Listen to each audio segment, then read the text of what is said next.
Hey everybody, this is David and Susan, and we're looking for dry wood for winter again. And what we've got back here is a very dead shingle oak. You can see the sapwood is rotting down low and bark is off up high.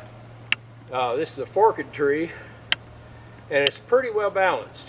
So I've got wedges sitting there to push it over if it doesn't want to go. We're going to be taking it that way. So I'll be putting the face cut in over here to your right on the screen, and I'll be boring it. I'm going to cut out half of the back and then put wedges in and cut out the other half of the back. And Susan will be zoomed in on the action so you can see how that goes.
What I was doing here, I went a little deeper than I normally would on a green tree because I was feeling for solid wood.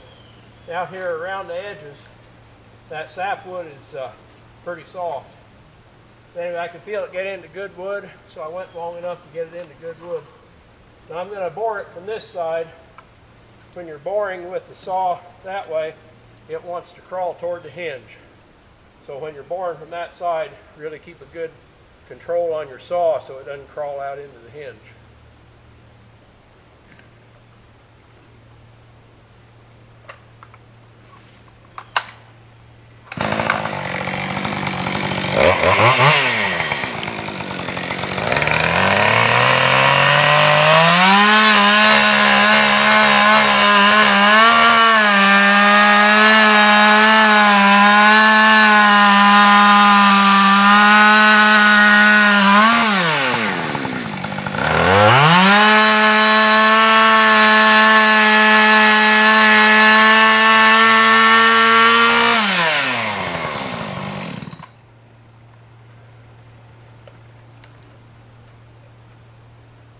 What we've done here is I've punched that through.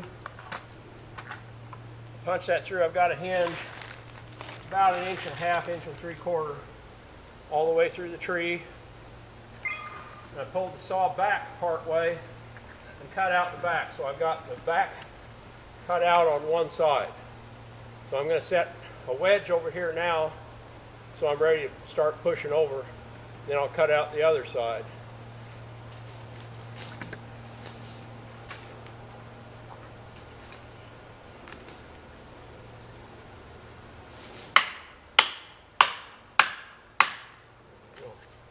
Okay, ready to fire up.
Oh, that was a good sound.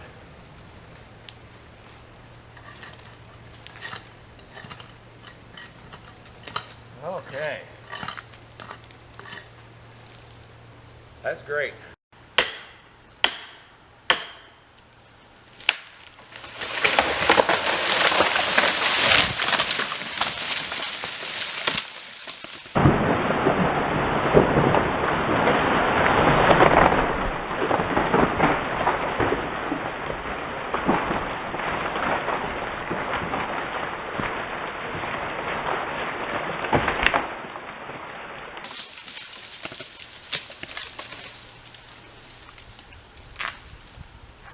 Oh, that was a good sound.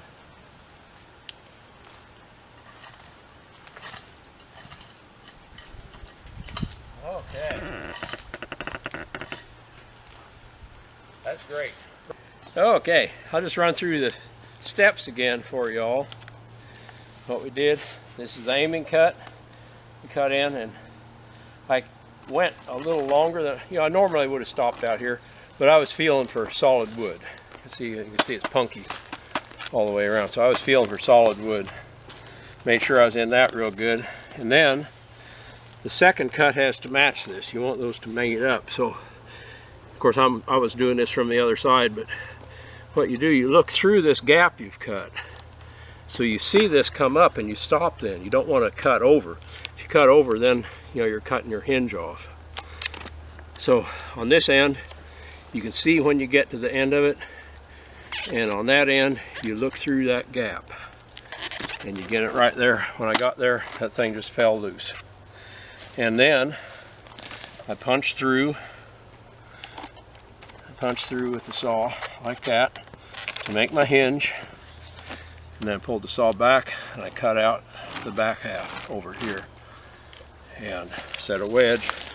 Then I came over here and cut this out over here, and you can see I didn't come in quite on that. I severed it, but they didn't match up. They don't have to match as long as you pass each other, and you can see I had that passed okay.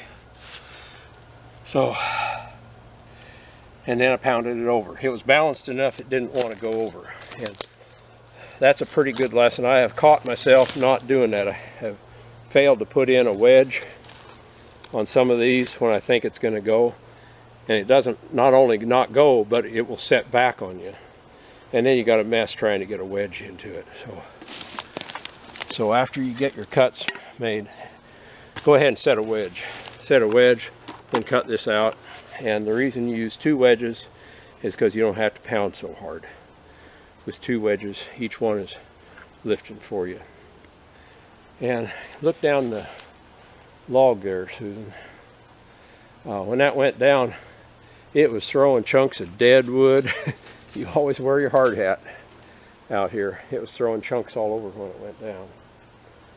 So anyway, that's a dead shingle oak. That'll make us some nice firewood. And we also got a nice place to sit here for a picnic lunch out in the woods. Okay. Well, thank you very much, Susan, for filming, or videoing, I should say. And we'll see you all later. Thank you.